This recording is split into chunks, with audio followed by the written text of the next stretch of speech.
Om. Hari Om. Hari Om.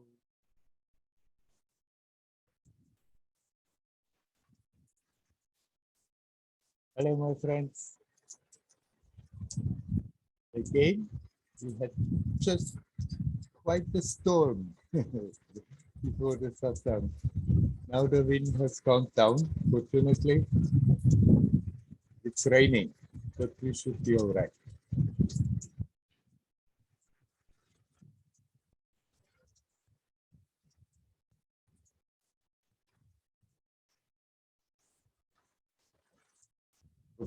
Whatever happens, however stormy it is outside, there is always an aspect that is not affected. Let us make that in our home. Let us always remind ourselves, bring the attention back home to that.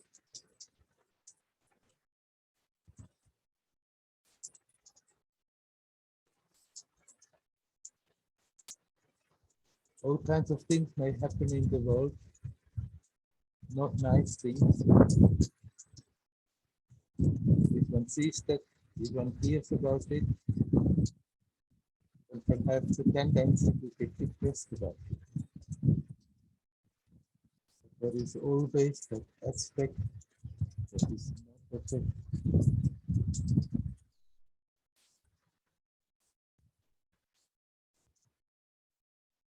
And there is joyousness. There is light and love and life. There is consciousness.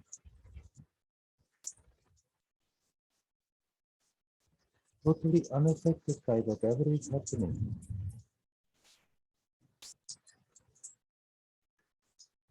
We have to become like rocks that stand unshakable in a river. The waters flow by, but we are not getting moved.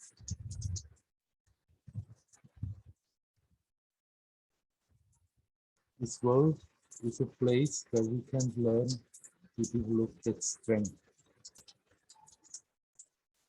There are always confrontations, there are always possibilities to push us out of balance.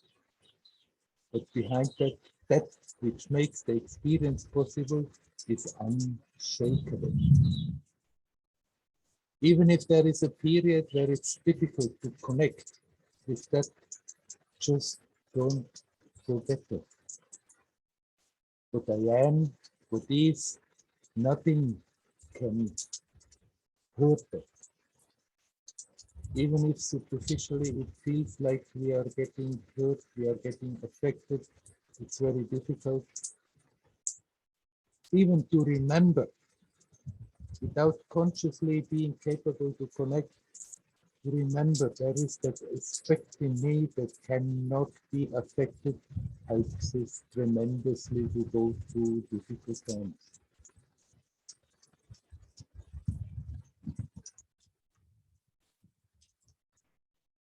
We can learn to remind ourselves, no matter what is happening, just at least attempt to bring the attention home, back home, to the peaceful haven.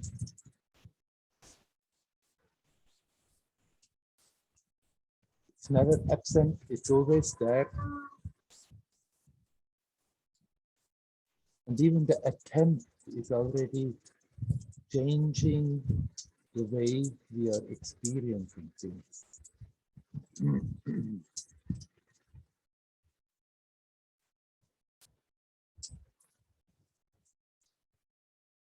This is the lesson we can learn in this world, day in and day out. Getting stronger and stronger in it. And with that increasing strength, there is also an expansion of the experience. It's getting more profound and more expansive. Essentially, we are not changing. The experience of that essential reality expands all the time. Even if we are not aware of it, but if we are not aware of it, we have the feeling as if we are on the territory of a whirlpool. It's going, and no matter what we are trying to somehow stabilize, that whirlpool, it still goes on. You have to turn the attention away from that level and come back to that which makes the experience possible. Here now, timeless.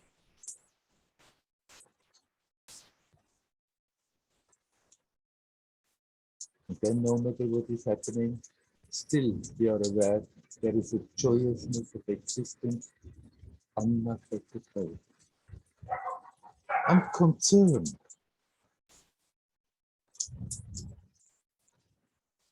Aware what's going on, but not worrying about it. Because we know it's momentary, it appears, it disappears. It cannot affect that which matters.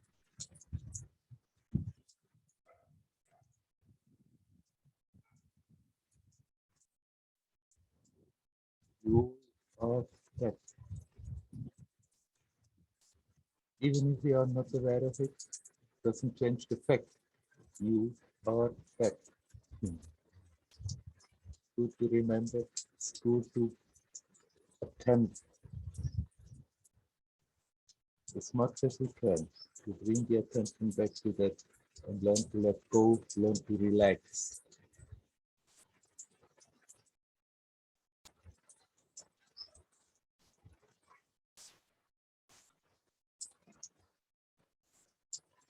Okay, let's go talking.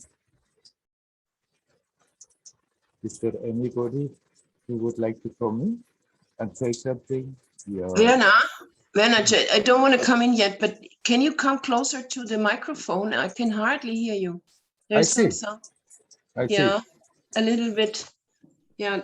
Can you hear me better now? Yeah, better. Thank you. Yeah, okay.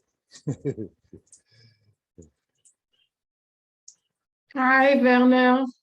Hello, Leora. Could you Hello. hear me? Yeah, but it's true. Now it's better. It was Now a it's bit. better. Yeah. Thank you. Yeah. I guess because it's damping down the background noise, and then my voice is also getting less strong. Yeah, but I could hear you. Could hear you. Okay. Okay. So yeah. Of course, it's always somehow connected to what you've said, but this week I've been wondering about the ultimate letting go. Yeah. And specifically, more specifically now, also connected. Now they are, they came out with a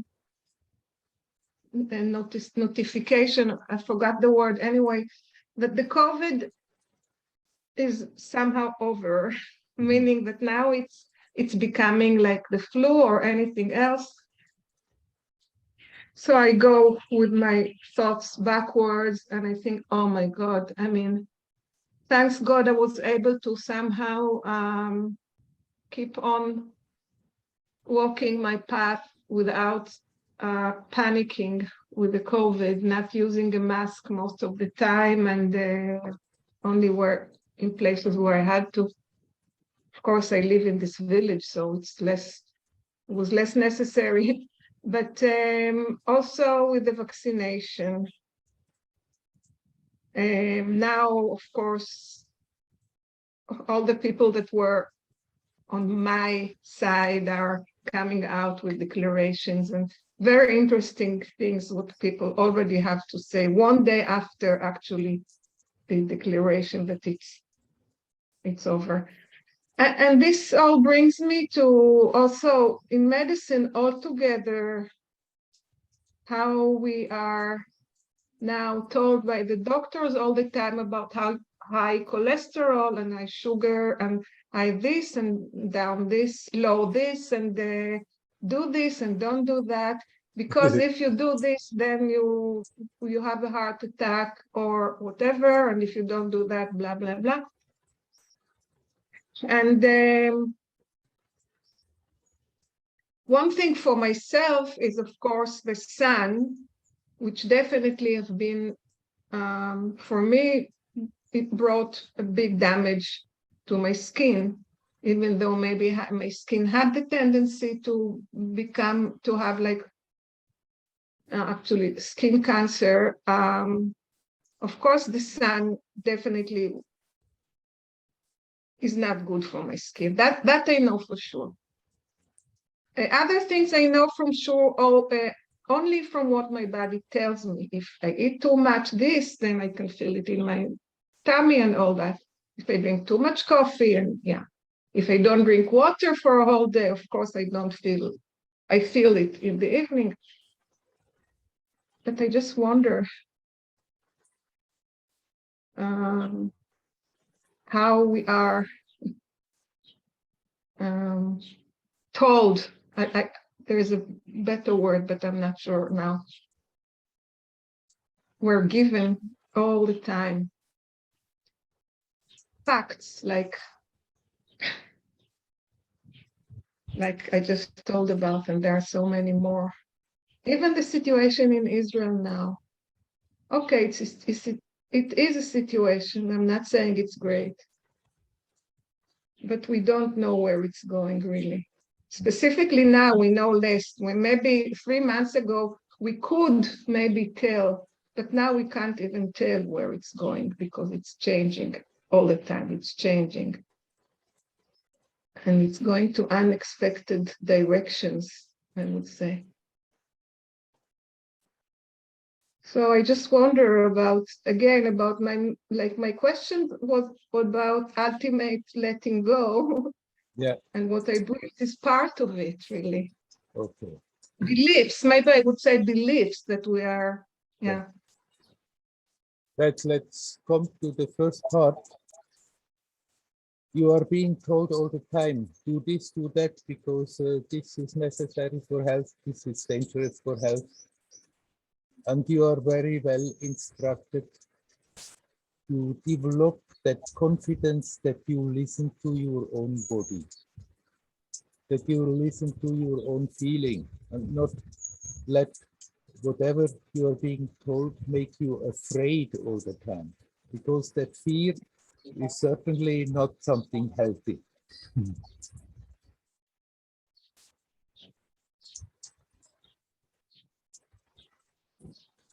Especially in the last years, the confidence in the whole medical instructions that is being publicly has been shaken tremendously.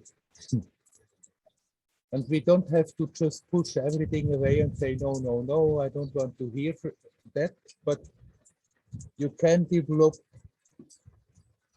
that confidence that, okay, you hear certain things and then you check for yourself, does it apply for myself? Do I need to be careful about something, or I just can maybe dismiss it? Because if we are carrying all those things along that we are being told that could be dangerous, then that very fear is going to create diseases more than maybe the other things they are talking about. Believe in your inner strength, believe in your capacity that you are basically whole, and from that wholeness there is a healing flowing into manifestation if we don't prevent it. And that can become stronger than all the influences. I mean, how the whole technique has been developed, it's unhealthy. And we are in the midst of it, and we can become strong and let that inner healing neutralize that. And so the whole way people live, the people eat, whatever is going on, is not exactly a healthy way. But if we are on top of that always afraid, then it becomes really dangerous. We have to learn to have confidence in our own strength. And then at the same time, still you can be reasonable, but as you said, you listen to your body, and then if you are honest and listen carefully, then you see what is good and what is not good. And as long as you follow that, I think you are going a safe path. Now, how to let go of all those things that are being put in our mind, that have been put in our mind since our childhood. That ultimate letting go you mentioned, it's not something that you can do, but we can prevent it by consciously holding on, holding on, holding on. What we can do is make it possible that it can happen, that it can happen in one stroke, that it can happen step by step, but we can consciously let go whatever comes up and bothers us right now. If something comes up in the mind,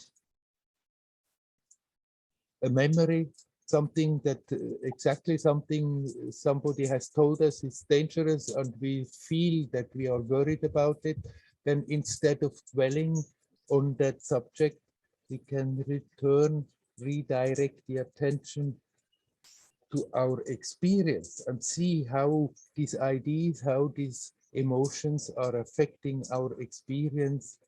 And there we can relax and let go. We can let go whatever is actual. At least we can attempt to let go, even if we are not completely capable of letting that go. That very attempt not to hold on to let go is a step closer that letting go can happen. We cannot do that ultimate letting go, but we can make sure that we're not doing a lot to prevent it. And the best way of doing that is whatever we see that creates tensions, that creates worries. Have a good look at it, observe it, and relax as good as you can. And then it becomes gradually easier and easier when things come up to let them go. And every time we let go something like this, it's opening up more, that a letting go starts to happen, that we are not consciously attempting, that we are not having any control over it, but by making ourselves available, it starts to happen. Available for making ourselves, yeah, that letting go, that shifting can happen.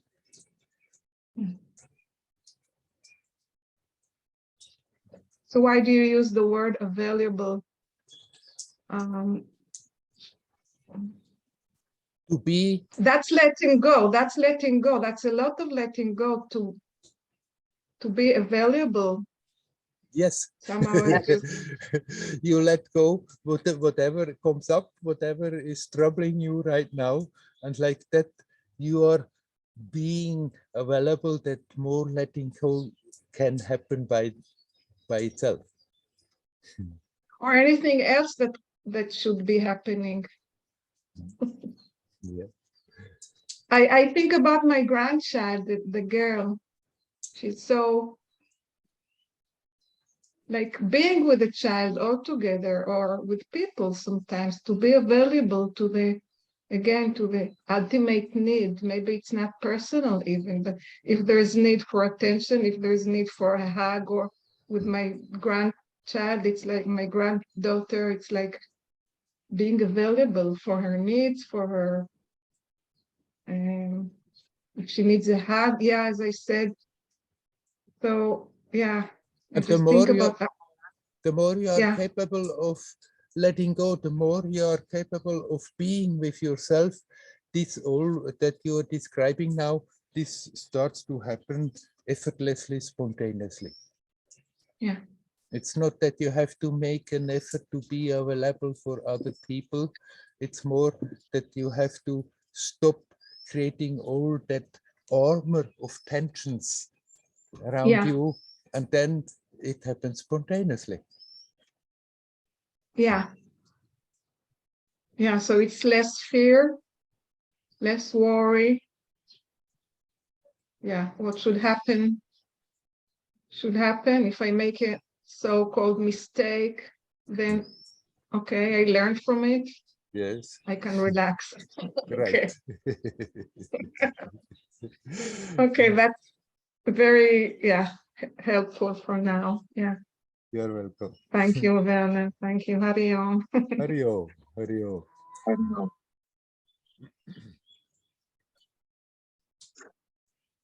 Cornelia, would you like to come in now?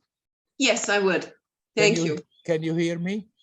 Yes, I can hear you. It's not so as usual, but it's okay.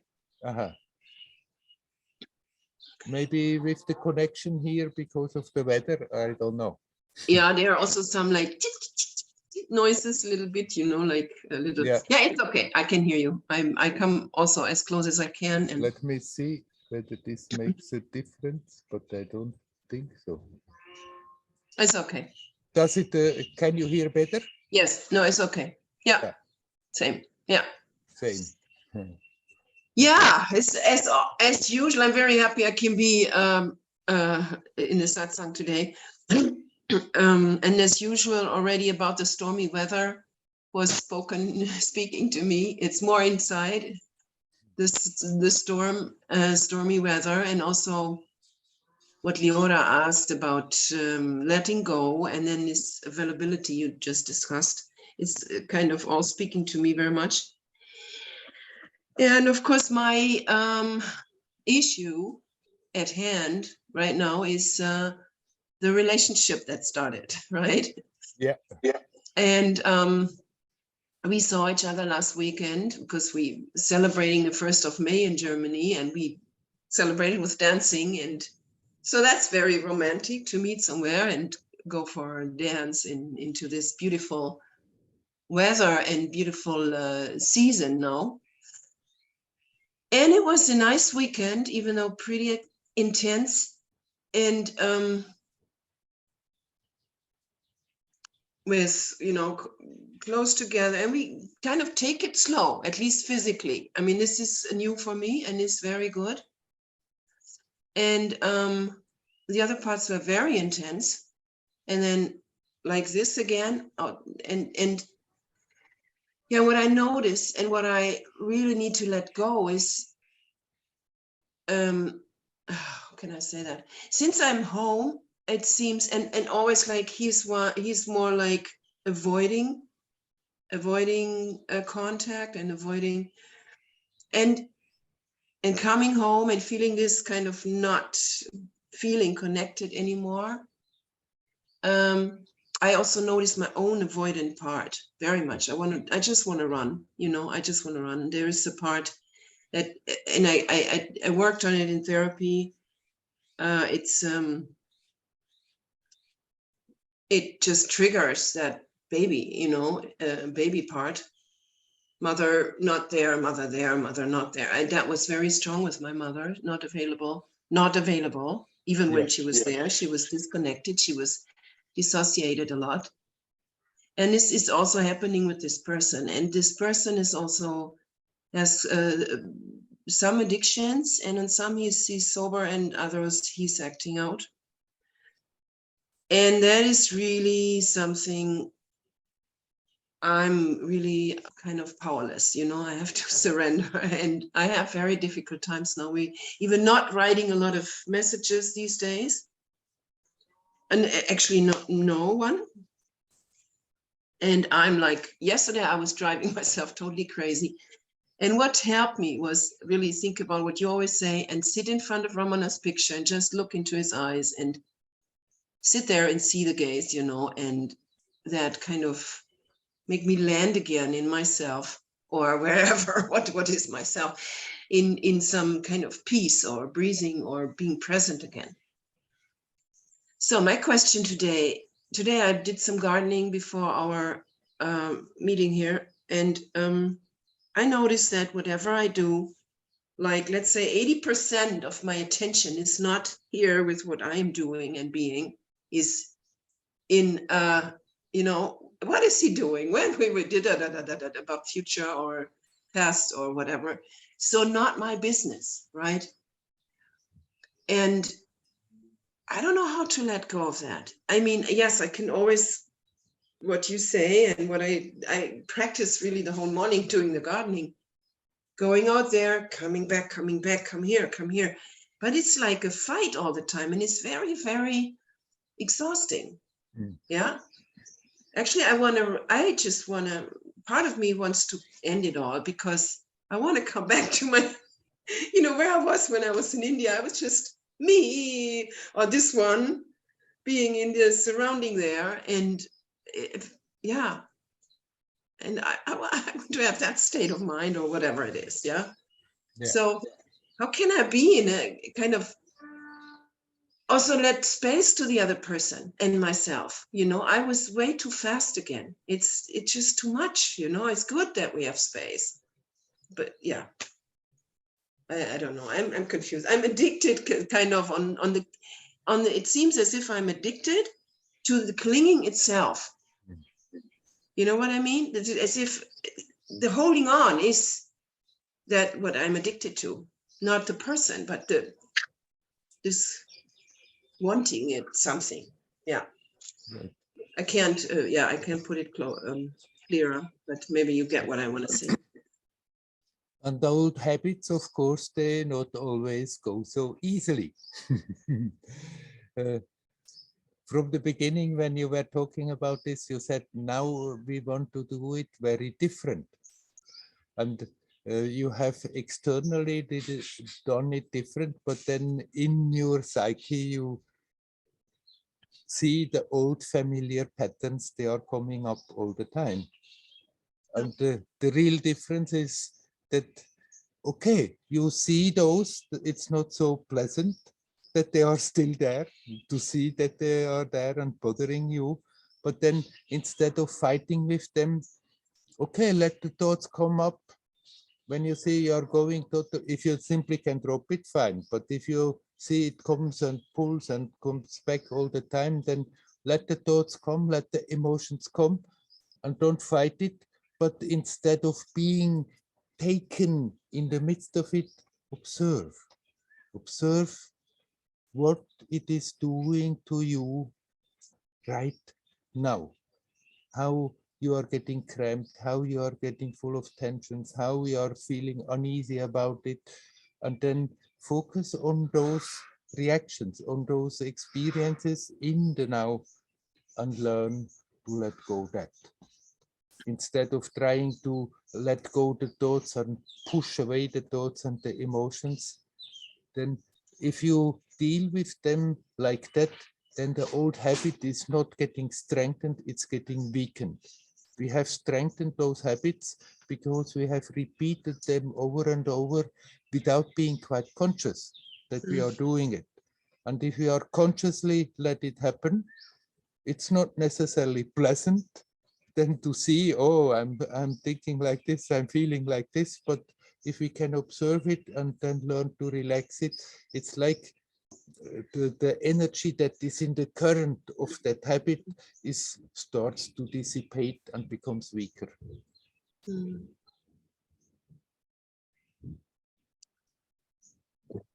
Yes, it's a job. I mean, somebody in Tiro, actually, I also had some kind of freaking thoughts there, of course. And somebody said, focus on mantras.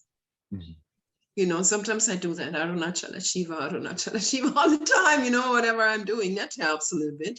That can help. So if you like to do that, you can certainly do that. But you need not think, now I can just do the mantra all the time and then it's not coming. It's still coming. And if it's easily just dropping when you do the mantra, it's fine. But if it's too insistent, then you may have to give attention to it Yeah. take the trouble to let it happen, but have at the same time a good, honest look what is really happening. And then there we can start to consciously let go, consciously relax. Mm. And can I also do that while I'm doing something? Because when I sit for meditation, you know, then that works, because then I can focus on my body or some feelings coming up, whatever, you know, I just watch this with the observer. But when have to do some whatever duties, you know, then it seems I'm just taken away, and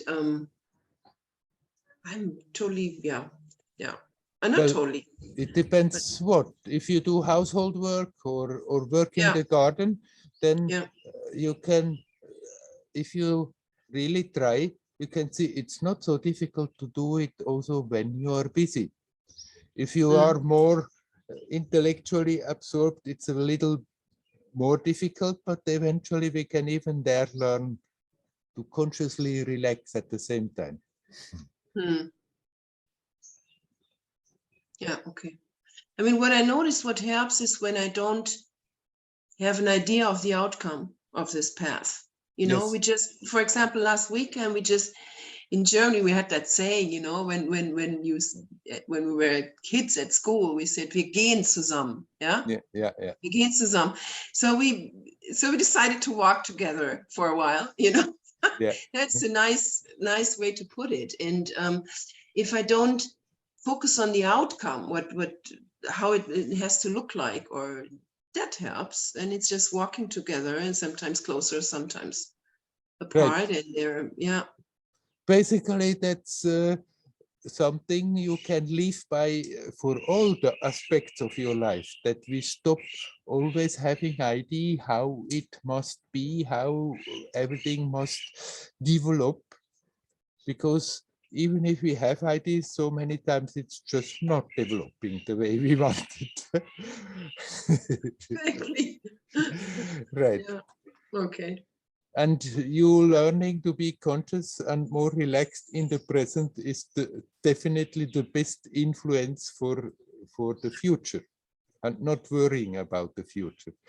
The reason why we always want to have these ideas, it has to turn out like this, because that gives us a false sense of security.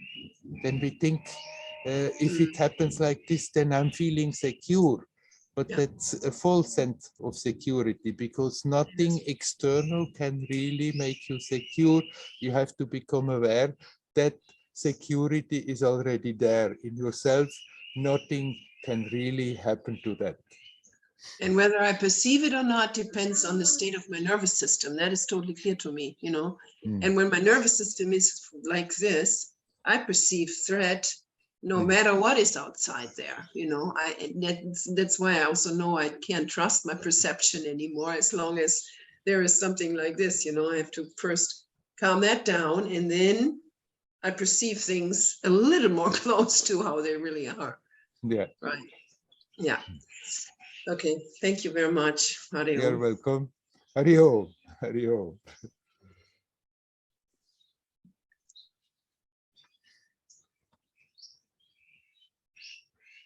Is there anybody else who would like to come in? You're welcome.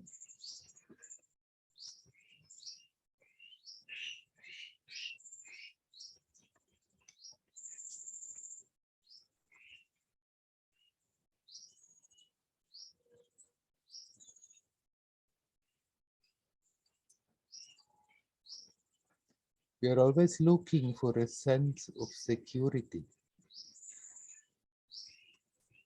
Because if we are not consciously connected to reality, there's always that feeling of insecurity.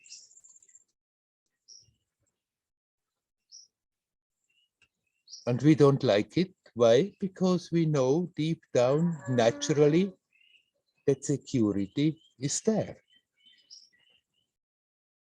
Because nothing can hurt that essence. But then in the mind, we try to find security in so many ways, always trying to set up the situation that, that they are secure. Nothing wrong with having common sense and doing things in a way that makes sense. But we have to learn not to live out of fear what could happen, how things could turn, and then desperately struggle to put securities in place that things that we don't want to happen cannot happen. They happen in spite of that. Something different happens.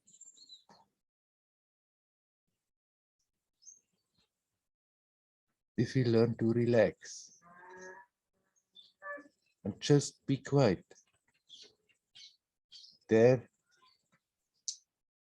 that touch comes again from deep down, from ourselves.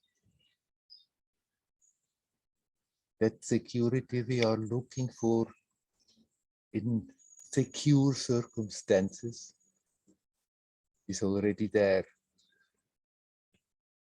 Nothing can disturb that. You are what you are. That essence is not going to change.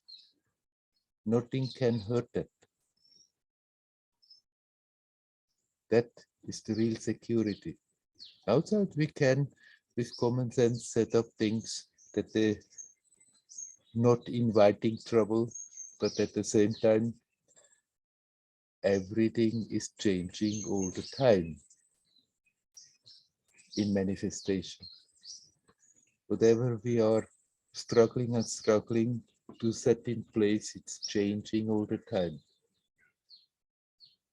We cannot rely to be secure on that level. You just need not invite unnecessary troubles, but still, sometimes what comes is nice, sometimes what comes is not nice. We cannot avoid troubles. We can, however much we struggle for external security, we have to turn the attention back home and be aware that security is in place. We don't have to create it. Neither with a financial situation, neither with a relationship, neither with anything that we can imagine that needs to be there to feel secure. Because what you are cannot be hurt. We don't have to create the security. You are totally secure. Okay, is there anybody who would like to come? I see Mike, the camera is open. Yes. Hello, Werner. Hello, Niels. What you are talking about, I was with my youngest daughter in Paris this week. Yes. She's 10, so it was a very lovely experience to be with a young one like that in such a big city. Yeah. It was the second time because last year I went with this is my oldest daughter. Hello. and last year we went together, but now the youngest one. And what last year also troubled me about Paris, and now again, is the people who are living on the streets, and to see people really in need of medical care, sleeping in the daytime with just a can of beer. It's so desperate. I find it a bit hard to have fun and spend money and do nice things with my daughter, and at the same time see people who directly need aid.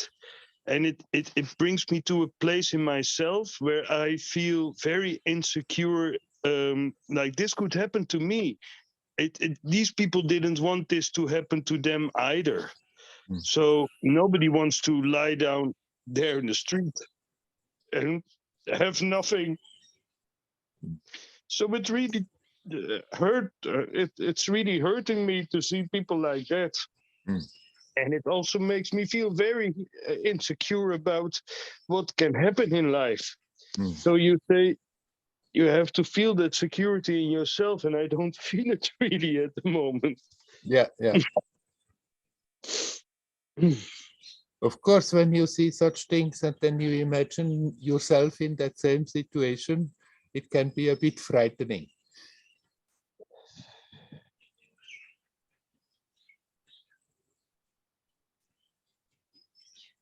I don't know the situation in Paris.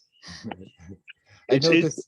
It is a bit terrible. There's really, like in busy shopping streets, Yeah, you can see little tents that people use on campings, yeah. and there is a human being sleeping in there, in the cars, and the scooters are all going by, and nobody looks at them. And I Mm. find myself also. I gave one person €20 because we saw him for 5 days under a bridge. And then I thought it's like I have a connection with you because I've seen you for 5 days. But if I have to give all these people money, and I'm not sure if giving money will help. I mean, they will buy drugs and alcohol, and Right, I would just strengthen their problem. right. And on the other hand, if nobody does anything and nobody gives anything, you are there and you are really just a piece of human being lying in the street. So it, the situation in Paris is not good in that respect, that many people are sleeping outside. Right. Well, I was about to say, I don't know the situation in Paris, but I mean, we have lots of that here in India. But I have also come to learn that so many of them have gone basically by their own will into it because they found it was an easier way of spending their life than earning their livelihood. Now I don't know how it is happening in Paris, but the thing is, you as a person, if you feel like in a situation to give something, then give. Whether they use it after that wisely or not, you cannot say. If you pass by and you are aware I cannot give everybody, then you don't give and you don't have a bad conscience about it. Somehow these people, they are working out their life. Most of them, at least I know about here, they don't want to hear anything about improving their situation. They just that you want to help them momentarily, and then they are again in the same situation. But most of them, they don't want to start to make an effort to work themselves out of that situation. And then you cannot really help them. You can momentarily put a band-aid on it, but it doesn't heal the wound. You can see, you don't have to make a wall. You can see their misery, feel their misery, but at the same time, be careful that you are not being pulled into misery because of that. All that you're doing then is adding more misery. So if on the other hand, you can see difficult situation, you can see people who are in a difficult situation who may be very unhappy about it. At the same time, you are aware, but there is something in you that is not affected by it, and you can connect with them with that. Then actually in your seeing their pain, something very beautiful flows from you to them, and on a certain level helps them, even if they are not aware of it, even if you are not quite aware of it. So you don't have to try to close your eyes and say, no, no, it's not there. But that situation should not be able to pull you also down into suffering, because that only makes your life miserable and doesn't help anyone. It makes the life miserable of those who are close to you. It doesn't help anyone.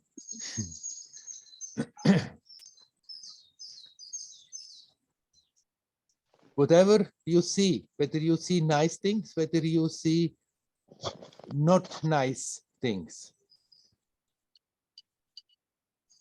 your job, your first duty is to be aware that there is that aspect of you that is not dependent on that, that is not affected by it.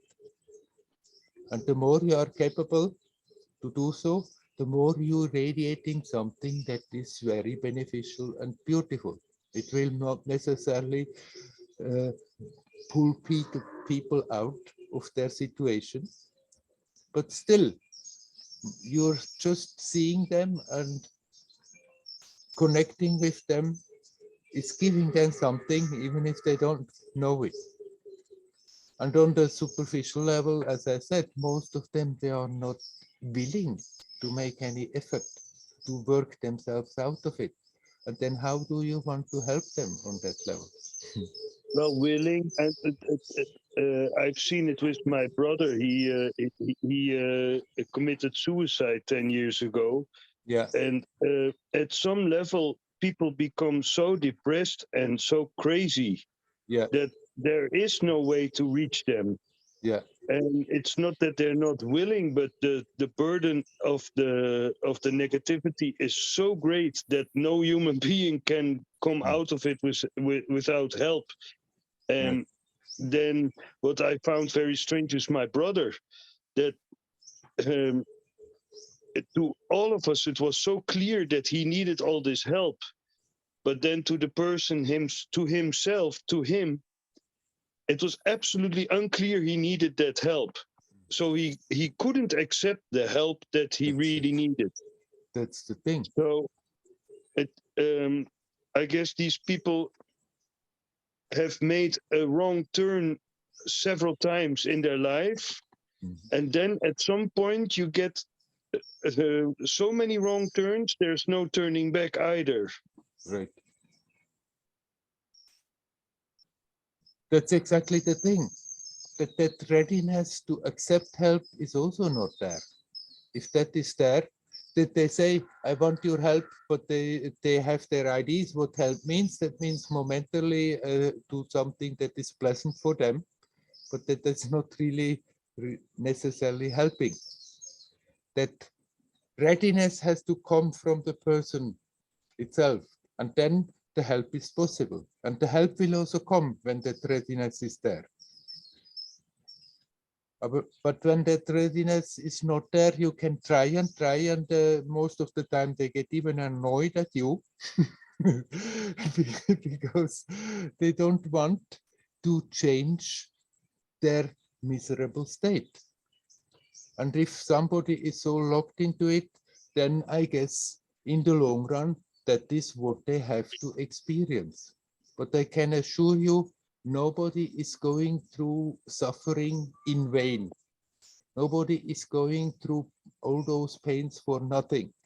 It's also on a subtle level, without their being aware, something very precious is accumulating in a screwed up way, in a painful way, but still it is there.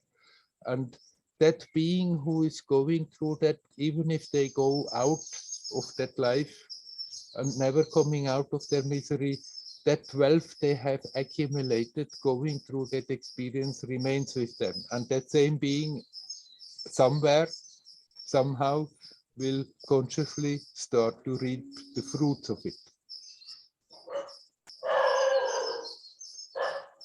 So you mean like reincarnation?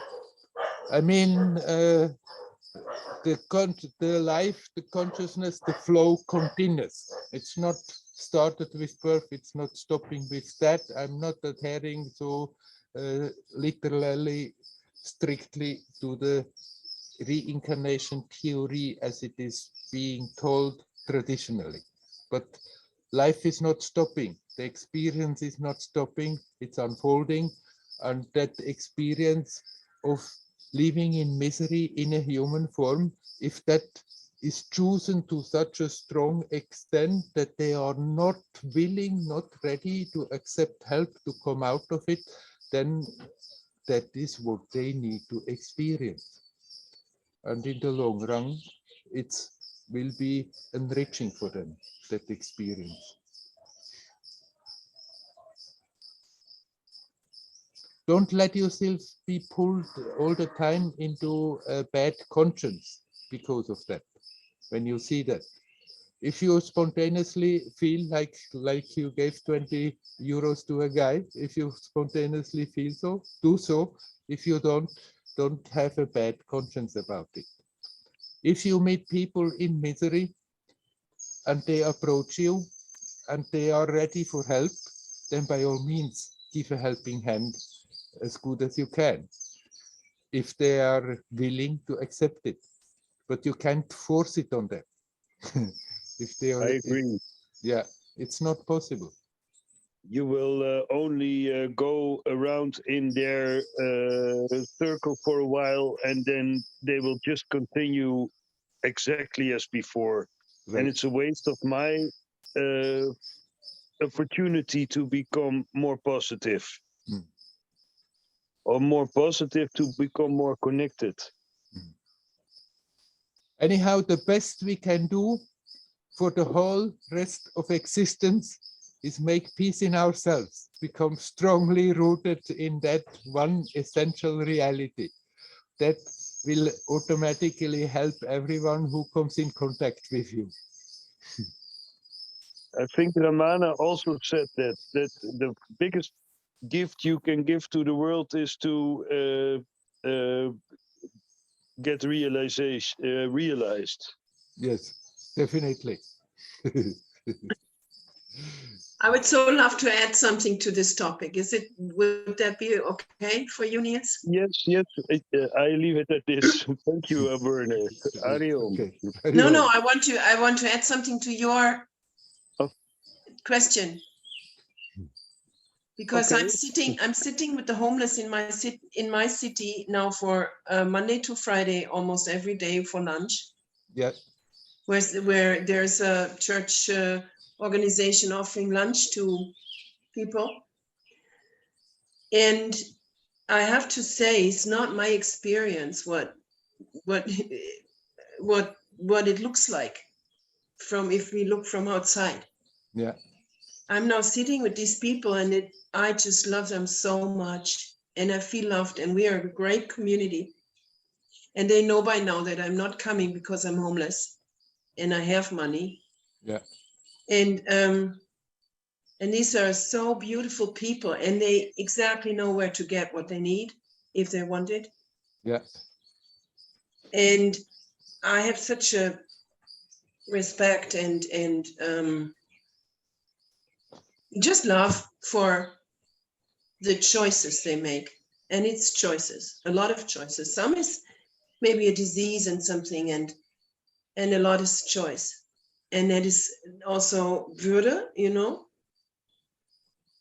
And I think before, when I saw people in the street, I had these judgments too, and that makes these feelings. And now that changes tremendously. Just sitting with them, eating, and being one of them, even not homeless. It's such a strong community, kind of. They know each other, everybody. It's amazing. So my suggestion would be sit with them for a while, experience that. And then you become aware that most of them, they are not so Thank you. miserable as the people think. Yeah. Yes. Yeah. Thank you for letting me. Thank you.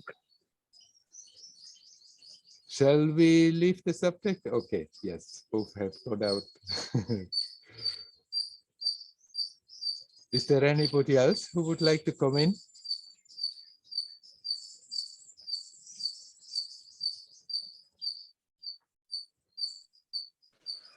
Hello. Hari Om, Werner. Two coming. I think Andreas was first. We'll come to you, Vikas. Huh? Yes, Andreas. Okay.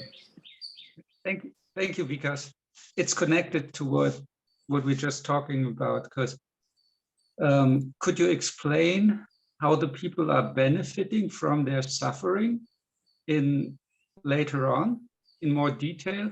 I'm very. I mean, I have to, as a psychologist, I have a lot of times deal with people that are in misery and have a very strong victim perspective. And so I would be very interested in like how they're benefiting. Okay, I just want to say first, I don't, because I say so, I'm not saying suffering is something good. By all means, if one can get out of suffering, then by all means get out of suffering. Suffering is ugly and not natural. But as long as people are holding on to their pattern and are not willing to let go of what makes them suffer, suffering is inevitable.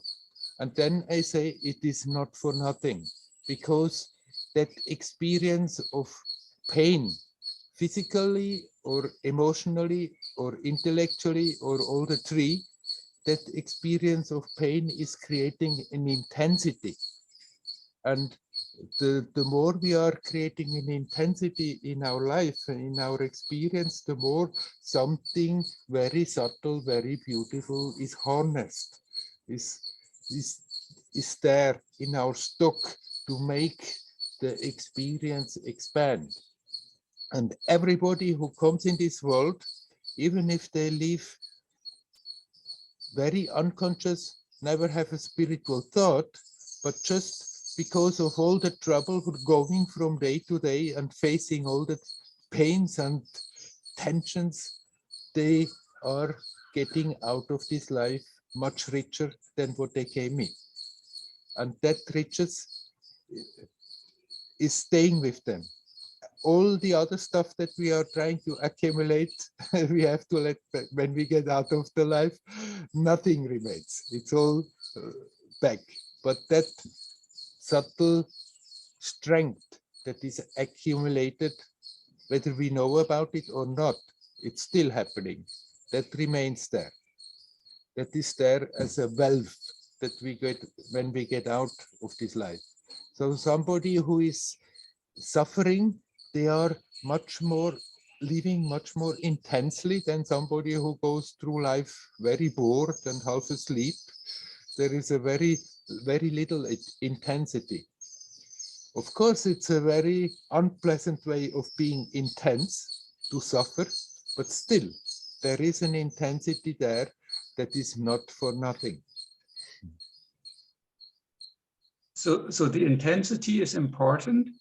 Right, the intensity is important. If we go half asleep through our life, then we are getting much less out of this human existence. But intensity is not necessarily something that has to be produced by tension or pain. Every time you consciously bring your attention to the present, there is a tremendous intensity there. So we can learn to be in that intensity playfully, joyously all the time, even much stronger than through suffering. But I'm just saying, nobody is suffering in vain.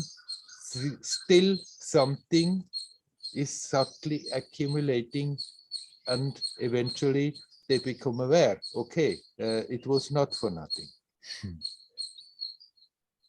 So comfort and security are in a way a hindrance if you're just like always in this comfort zone, and life is quite pleasurable and easy, then it's not so good. Well, it's not a hindrance if we are alert. Then if we are have a very relative easy surrounding, then we can put even more our undivided attention to be consciously conscious. So it can be very helpful. But if somebody goes through life asleep, then the easy comfort zone is not exactly producing much intensity. That's for sure. Okay. Yeah. Yeah, I have to think about that because I'm I'm always trying to put my circumstances in a way that it's comfortable, and sometimes it helps me because if I have, yeah, then, or let's put it the other way around. If I sometimes when I was like in Asia and like in meditation places, half the time I spent worrying about my future. What to do when I go back to Germany, and Yeah, if I'm yeah, in a stable environment in Germany, this is dealt with and yeah, leaves more space for really doing something. yeah. Well, I'm not saying in any way it's wrong that you arrange your circumstances in such a way that you like them, that you feel comfortable. If it becomes a need that you have to have it, otherwise, then you are wiped out. If you are dependent on it, then of course it can become a problem because any moment it can be thrown away, thrown over. But if you can have a comfortable situation and then you make use of it as long as it lasts, fine, nothing wrong with that. If you think that your well-being is dependent on it, then you're asking for trouble. Yeah. Yeah. Yeah, right now I'm thinking about buying a new car, and I don't know what to do about it because it's so much money, and sometimes I feel tempted to like buy something nice, yeah, and this is like good for your self-esteem, Yeah. and the outside. But I never done that before, so I'm thinking, oh no, I don't know what to do about that. Yeah, I'm not going to tell you. Yeah, I guess. Okay. Okay, shall we leave it? Hari Om. Hari Om. Oh, thank you. Okay, Vikas, would you like to come in? Good afternoon, Werner. How are you? Oh, okay. How are you? I would like to. I'm good. Uh, so my question was similar. I think Andreas asked that same question. So this intensity thing, which you said, I believe this intensity is also like consciousness, and it improves when we are spiritually inclined or we are doing meditation. Is that correct? That is correct, because meditation gives insight and makes you more aware what's going on. And with that increased awareness, you can connect with that source of intensity. And the more you do that, the more is that intensity in your experience from moment to moment. Yeah. So what, like my heart absolutely trembled when Michael said all those things and he was crying. And I've also been through phases of depression, and I keep going through it all the time. And there was a phase like 1 year back when I had a lot of memories, lot of I was not at peace even in my work, and I was like going. A lot of old memories would come even when I was working, and it was so when I started this chanting mantra and this meditation, and I have found out that I have become more peaceful, and that intensity or consciousness has improved, and uh, the power which is there, the strength which I used to wonder that where that strength comes from. So I feel that chanting and sitting for that puja, that gives me strength, and all the problems automatically vanish. And I feel that why I'm saying all this is because like I wanted to give something to this to Cornelia also. Like she all like, I'm not suggesting anything, I'm just giving my experience. Like whenever I do chanting, my problems vanish, and they always align themselves, and then I find that things are happening in a better way. Right, So because, chanting. yes, you finish. Yeah, so I believe this chanting and Dev Upasana or devotion to God, it helps me. And Right. That yeah. is your way to connect with the essence. And the Yes. more you're connecting with the essence, the more that inner strength will flow out into your life. It doesn't make your life problemless, but it's easier to deal with problems. Yes, I presently I have a big problem. My boss is very foul mouth. So his face is also so. So whenever I'm talking to him, I am always like he sucks up energy. So I always feel that I'm very low when I. So when I go to him, I chant for some time and then go and sit with him. Yeah, Then this time when I did that, I found it very well. Like I could answer him back and then came out properly. right, right. Good. Yes. I mean, it's wonderful that is working so well for you.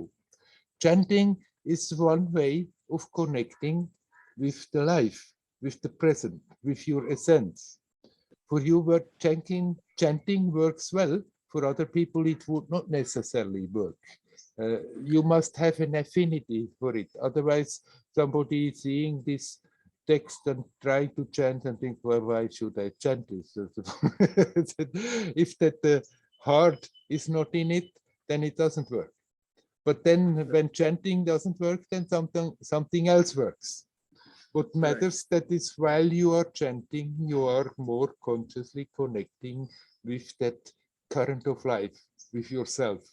And the more you are connected with that, the more that will also flow out of you and makes things easier outside. That is correct. Right. Yeah. Thank you, Werner. You are I didn't have. welcome. Thank you. Hari Om. Hari Om. Hari Om.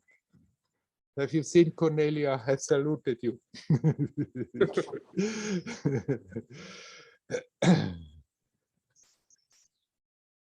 Is there anybody else who would like to come in? You're welcome. Hello, Werner. Oh, hello, Malu. I have a question, and it goes into taking decisions in life. Yes. And it's very much related to this relaxing that you said before, when we see our patterns coming again and again. I experienced in the last months a lot of confusions and in my mind, and really not being able to take decisions, like a Yes. bit bigger decisions for life. Yes. And it was really like it was really a drama in the mind and going again and again. And at one point I really accepted, okay, I'm not able to take this decision. I have to accept it and leave it like this. And then a bit later, like I could really feel like how things started to unfold in life, and how I was more guided and more connected within myself. And at one point, something happened, a talk came up with somebody, and it was so easy to take this decision. I felt like I don't even have to take the decision anymore. It was just so clear. And I could really feel how the months before I was in the mind, and the drama was happening in the mind. And then when it became so clear that I was connected to my intuition and to within myself, and then it became so clear. So I can really see this, but then on the same time, I'm asking myself just how to do when life is really asking us to take decisions.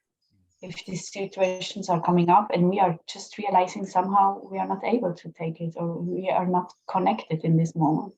Right, right. Of course, we have to make decisions all the time. Little decisions, big decisions. And if we are just seeing the situation, deciding and going our way, it's not a problem. But if we are turning it around and always think, but if I do this, then that is that, and then if I do that, then this is that, and we go on turning it around, and the situation seems to become bigger and bigger and bigger and unsurmountable. If you are facing such a situation and it's clear right now, you don't need to decide. You can at that moment decide, okay, I'm not deciding now. That's my decision. Just a minute, sorry. Oh, okay.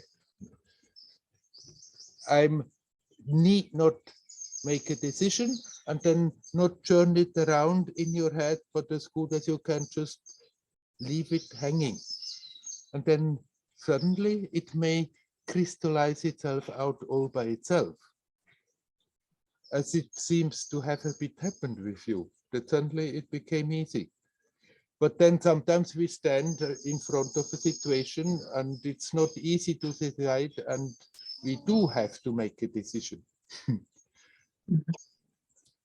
Then nothing wrong.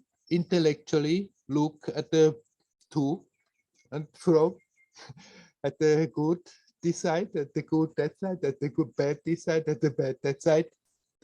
And if you come to a conclusion and you feel it's right, then it's okay, but you may not come to a conclusion.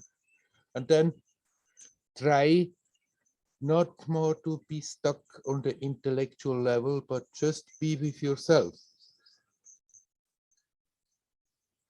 And look what comes from deep down. What direction? Is it pulling more this way or that way?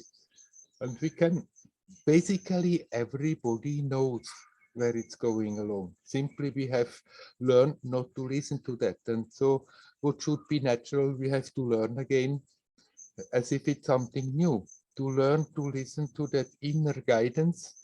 And if we start to learn, if we start to listen and learn to be honest about it, more and more that inner guidance will lead the way. That doesn't mean it will lead us always into easy situations. Sometimes it's necessary that we have to go through some difficulties. But if you are not sure of what that inner feeling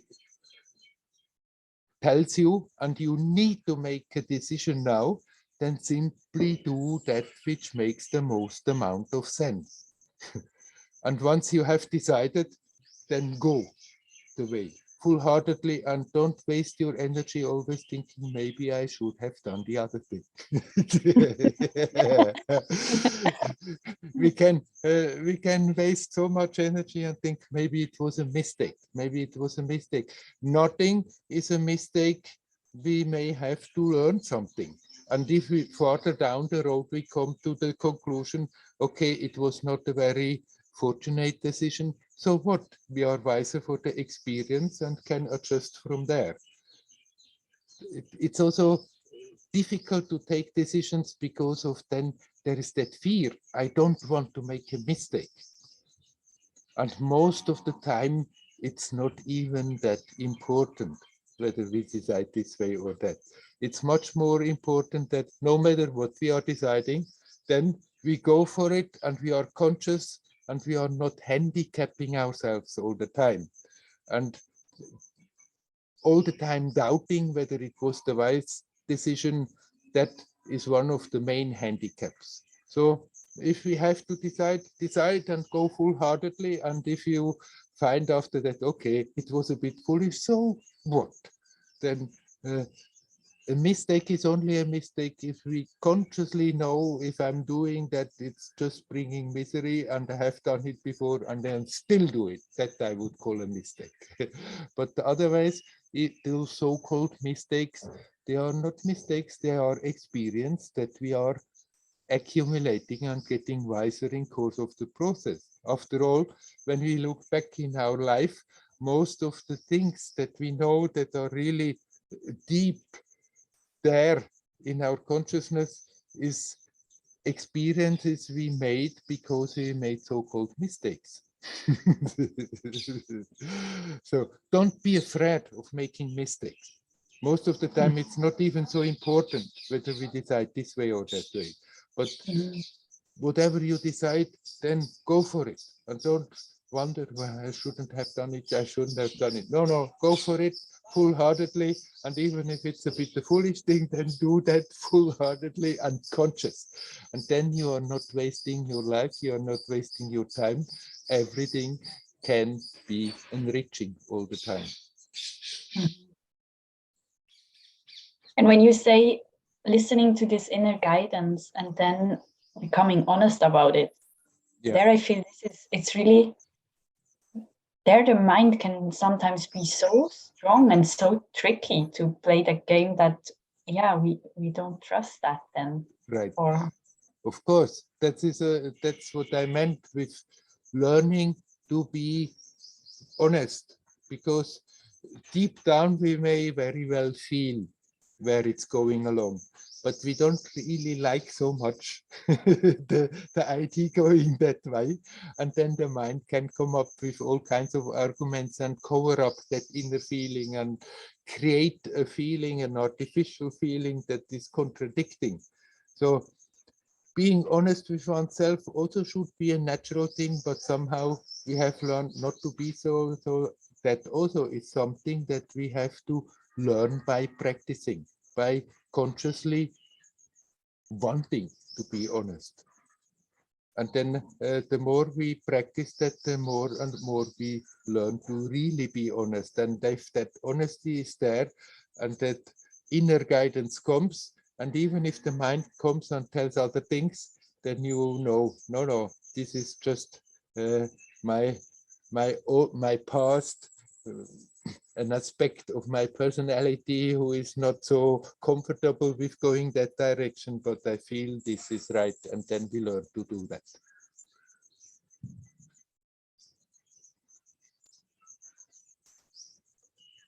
thank you. Shall we leave it at that? Thank you so much. You're welcome. Hariyo. Hariyo. Bye. Is there anybody else who would like to come in? Yeah, it's me again. Yes, hello, Leora again. First, I just want to thank everybody who shared today, because it's very honest and heart opening. So thank you.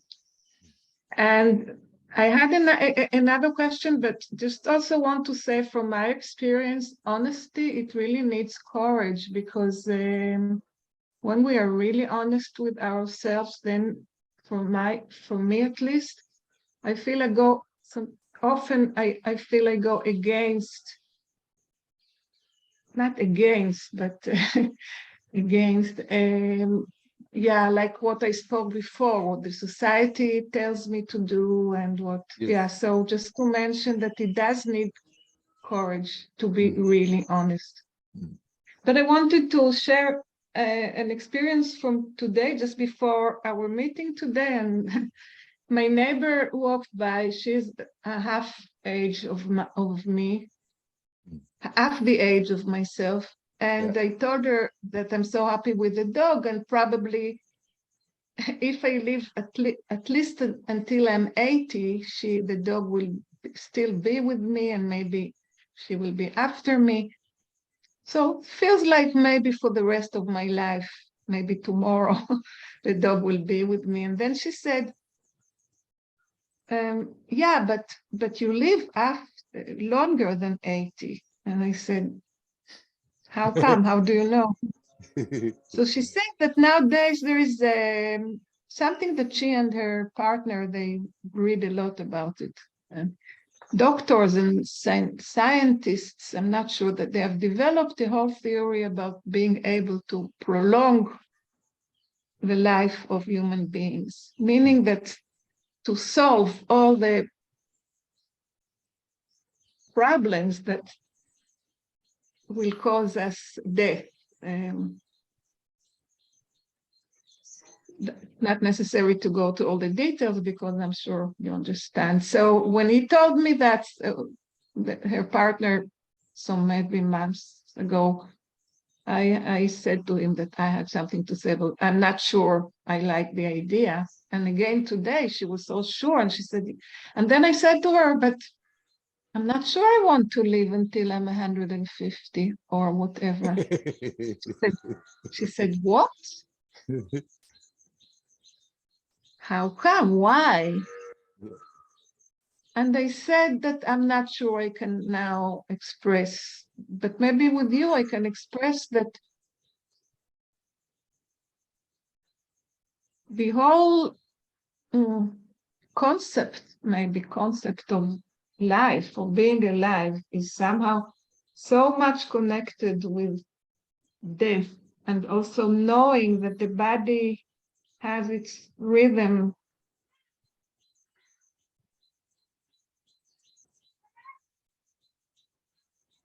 It sounds so strange for me to fight this process. It feels like fighting. I'm not sure.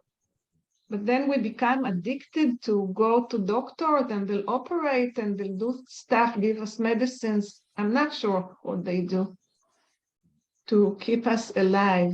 Of course, to live longer. I mean, not so longer.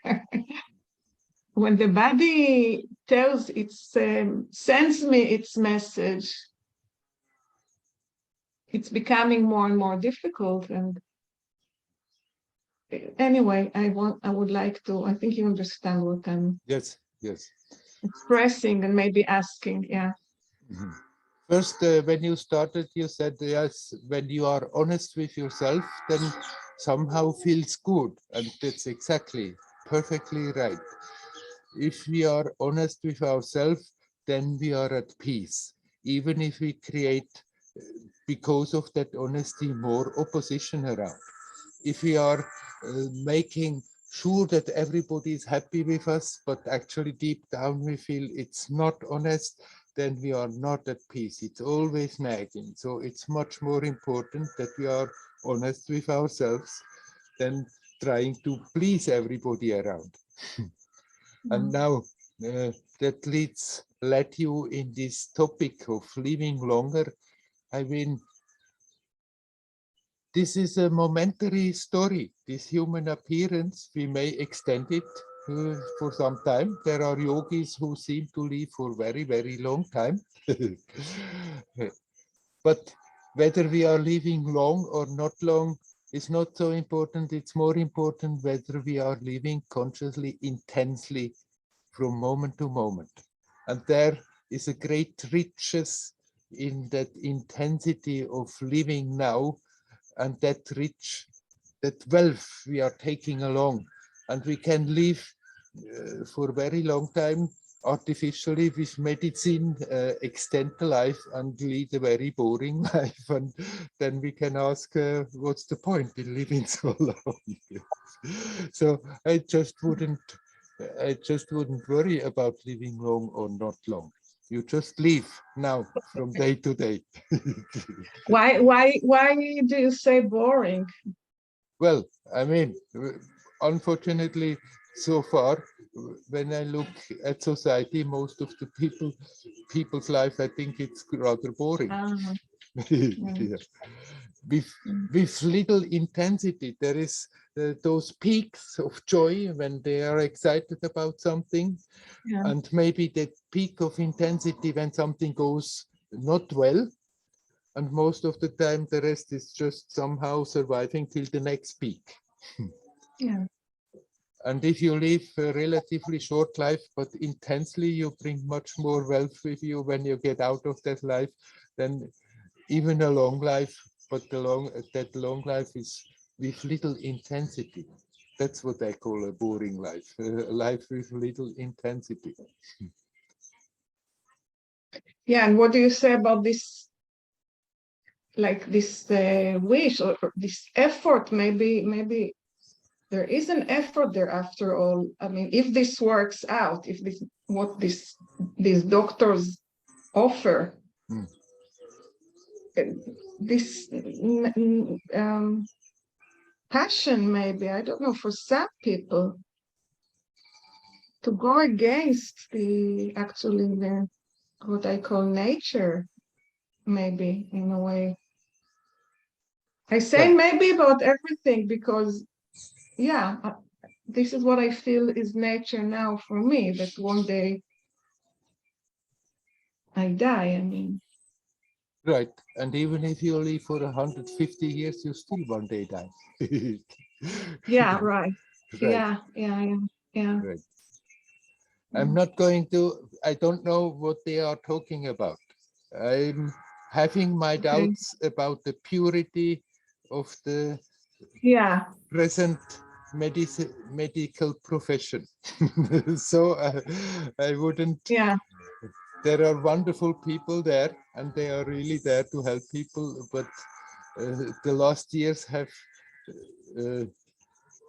a bit shattered a lot of my trust into what they're coming out with, and say it's wonderful for people. I would take it with a big grain of salt, very cautiously, and first to know what they are intending to do in order to make that life extension. If they create an, like they are talking about transhumanism, and actually there is something very dark in that thing.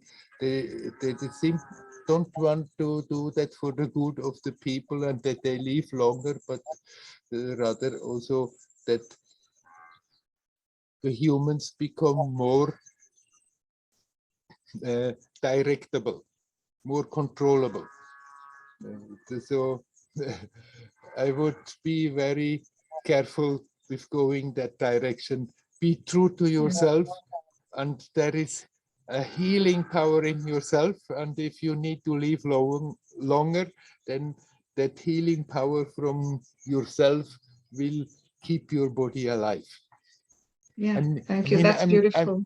I'm not saying not to. If there is something wrong, if there is a disease, not to take medical help. But so far, what officially is now coming in that direction, what I have heard, I don't like too much.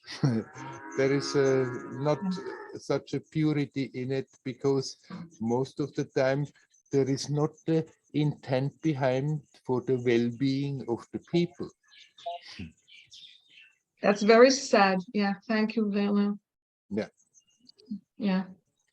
Yeah. Thank you. It's good to hear that from you. Yeah. Yeah. Shall we leave it at that? Yes. Thank you. Hari Om. Yeah. Ario. Yes, we live really in a crazy time, and so much is happening. And right now, it is really even more important than at other times. In this time of intensity, it's even more important that we learn to have confidence in our own resources, that we learn to be honest with ourselves. For all the knowledge, all the strength that we need is already in ourselves. I wish you all well. Hari Om. Hari Om. Hari Om.